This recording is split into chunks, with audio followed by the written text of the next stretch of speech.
നല്ല കാലം ആവർത്തിച്ച മോശമാണ്. എൻ്റെ മകൻ 8ാം ക്ലാസ്സിൽ നല്ല വിജയം നേടി, നല്ല മാർക്കുണ്ടായി. 9ാം ക്ലാസ്സിലും നല്ല മാർക്കുണ്ടായി. ഇനി തുടർന്ന് 10ാം ക്ലാസ്സിലും അവന് നല്ല മാർക്ക് കിട്ടിയെങ്കിൽ അവൻ അഹന്തയുള്ളവനായി തീരും. അതുകൊണ്ട് 10ാം ക്ലാസ്സിൽ അവനെ ഞാൻ തോൽപ്പിക്കണമെന്ന് ആഗ്രഹിക്കുന്നു എന്ന് പറയുന്ന ബുദ്ധിജീവികളാണ് നമ്മുടെ നാട്ടിൽ ഇപ്പോൾ ഉണ്ടാവുന്നത്, അല്ലേ? അങ്ങനെയുള്ള ബുദ്ധിജീവികളാണ്. നല്ല കാലങ്ങൾ ആവർത്തിക്കപ്പെടണ്ടേ? എന്നാൽ നല്ല കാലത്തിലും ചില കരടുകൾ ഉണ്ടെങ്കിൽ ആ കരടുകൾ എടുത്തു കളയാനും കഴിയണം. പക്ഷെ കരട് എടുത്തു കളയാൻ വേണ്ടി എലിയെ കൊല്ലാൻ വേണ്ടി ഇല്ലം ചുടണം എന്ന് പറയുന്ന ഒരു അന്തരീക്ഷം നമ്മുടെ സംസ്കാരത്തിന് പറ്റില്ല. യഥാർത്ഥത്തിൽ നമ്മൾ മരം മറഞ്ഞ് കാട് കാണാതായി പോകുന്ന ഒരു സമൂഹമായി മാറുകയാണ്. തൊട്ടു മുന്നിൽ കാണുന്ന കൊച്ചു കൊച്ചു കാര്യങ്ങളെ കണ്ട് കാലത്തെ മൊത്തം ഉയർന്നു നിന്ന് പരിശോധിക്കുന്ന, കാലത്തിന് അതീതമായി ചിന്തിക്കുന്ന ഒരു സമൂഹം നഷ്ടപ്പെട്ടു പോകുന്നുണ്ടോ എന്നെനിക്ക് ഭയമുണ്ട്. എളുപ്പത്തിൽ മുന്നിലുള്ളതിനെ പറ്റി മാത്രമല്ലേ പറയാൻ കഴിയുക. മനുഷ്യന്റെ മനസ്സിന് 2 തട്ടുകളുണ്ട്.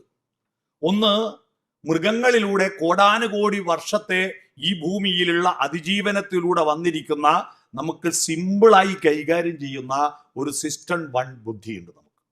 ആ ബുദ്ധിപ്രകാരമാണ് നമ്മൾ നടന്നു പോകുമ്പോൾ വഴിയിൽ എന്തെങ്കിലും ചത്തു കിടക്കുന്നുണ്ടെങ്കിൽ അതിനെ കടന്നു വെച്ചു പോകുന്നത്. അത് വലിയ ബുദ്ധിയൊന്നും വേണ്ട.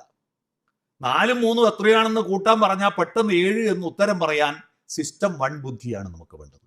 എന്നാൽ മനുഷ്യ മനസ്സിന്റെ 20% ഉപയോഗിക്കുന്ന ഒരു സിസ്റ്റം 2 ബുദ്ധിയുണ്ട്. അതാണ് ഇന്റലിജൻസ്.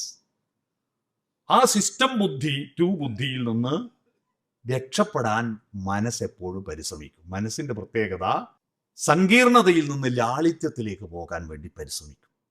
ഞങ്ങളുടെ നാട്ടിലൊക്കെ വയലുകളിൽ കൃഷി ചെയ്ത് കഴിഞ്ഞാൽ നെല്ല് കൊയ്യുന്നത് വരെ വരമ്പിലൂടെയാണ് പോവുക. എന്നാൽ കൊയ്ത്ത് കഴിഞ്ഞാൽ പിന്നെ ആ വഴി പിന്നീട് ക്രോസായിട്ട് അവസാനം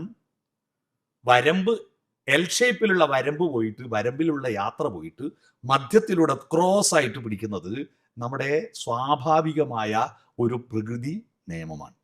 എളുപ്പ വഴിയിൽ ക്രിയ ചെയ്യുവാനുള്ള വഴി നോക്കും. എളുപ്പ വഴിയിൽ ക്രിയ ചെയ്യുവാൻ.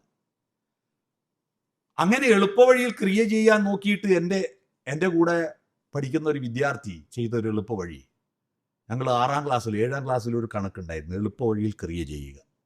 അപ്പം എൻ്റെ അടുത്തുള്ളവൻ കോപ്പി അടിച്ചിട്ട് ടീച്ചർ പിടിച്ചപ്പോൾ ടീച്ചറോട് അവൻ പറഞ്ഞു, ഇതാ ഏറ്റവും എളുപ്പ വഴിയെന്ന്. കോപ്പി അടിക്കൽ.